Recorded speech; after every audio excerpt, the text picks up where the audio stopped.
We go to Roxbury High School and Sparta ties the game at 1 here in the first half. Watch Caitlin Mead with the nice move, and she scores for the Spartans. But Roxbury takes a 3-2 lead here. Watch Emily Koffler with the goal, and the Gales have the 1-goal advantage.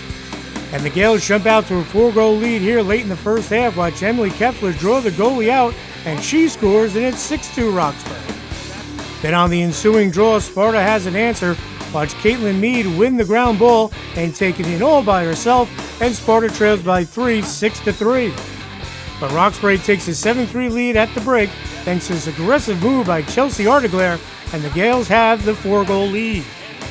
We move to second half action, and it's Jackie Halleck with the good look to Bailey Takis for the goal, and Sparta's down by 3, 8-5. Sparta scores again here off the turnover. It's Juliana McGuire taking it in for the goal, and it's 8-6 Roxbury. Now watch this nice set by Sparta as Bailey Takis finds the cutting Caitlin Mead for the goal, and Sparta now trails by 1, 8-7.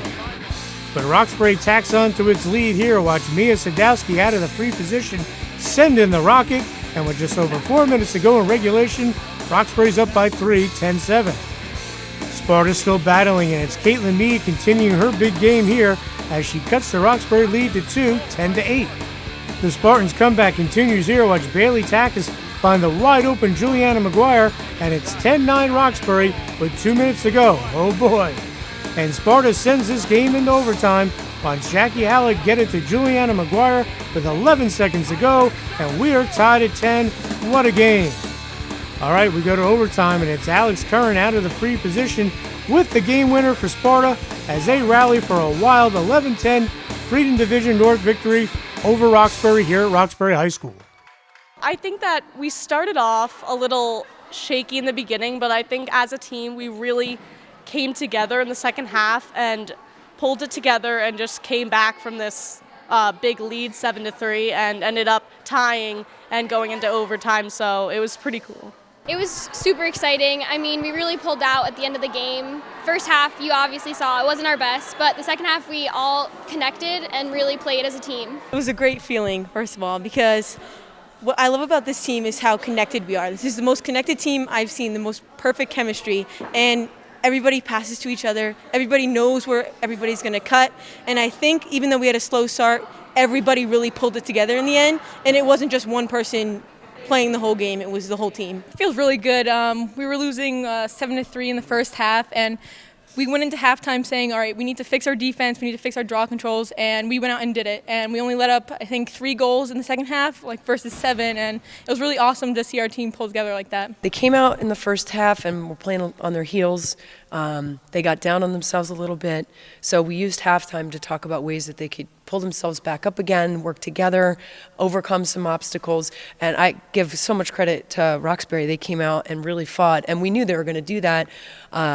But, we're young, and I think we put the pieces together in that second half, and we overcame those obstacles, and we were able to pull it out. Talk about that second half. You guys outscored them 8-3 in the second half in overtime, and you guys able to get the game tying goal with just 11 seconds left.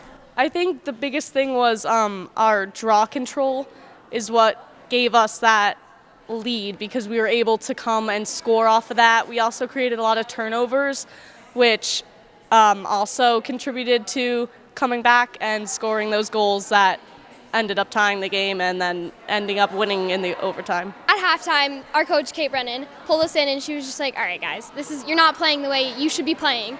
And we all realized that, and we collectively were talked and we said, this isn't us. So then we came out in the second half and just really got the game, and it was ours. It was really just to get pumped. We just do everything we can to get pumped. We get in our little circle and we talk it out. We say what we need to do, and it's really just a team effort. And we all got together and we just got as hyped as possible, and then we came out ready to play. And Alex, just take me through the game-winning goal. It all starts with the midfielders. I think I should give all the credit to them because they're the ones that got the ball to me. And I don't think it's the person that scores the goal. I think it's how it gets there and how we create the play. And I think I give the whole team credit for that one. And what's this win say about a team for you guys? Resiliency, down 7-3 at halftime, able to come back, tie the game late in the second half, and then get the win in overtime. This is just the second game of the year, and you guys can really use this as a springboard. I just think it shows how good we were able to come back and just the connection we have with each other and that chemistry. I think it's just going to push us even harder to really pull through other games. Like, this could have been the hardest game we play, and we pulled through, so we can pull through other games. This was just a great pump-up game. This was a real motivation for the entire team, and this was a great team. We knew coming in that it was going to be a tough game, and just coming out with that win, that solid win at the end, I think it's going to give us so much motivation for the rest of the season. I think it's a great motivator. We know that we have to work through our kinks.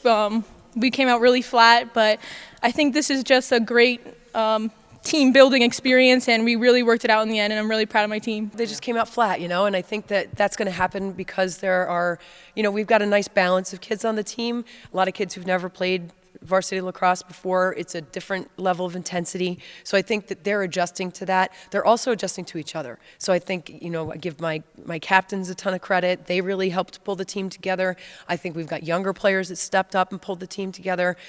Paige Ryan on defense really, really helped us at the end there and played with a lot of guts. And I think that's what we said at halftime, and certainly before the overtime as well. Games like this require guts and they require heart, and they gave me everything they had, and I couldn't be prouder of them.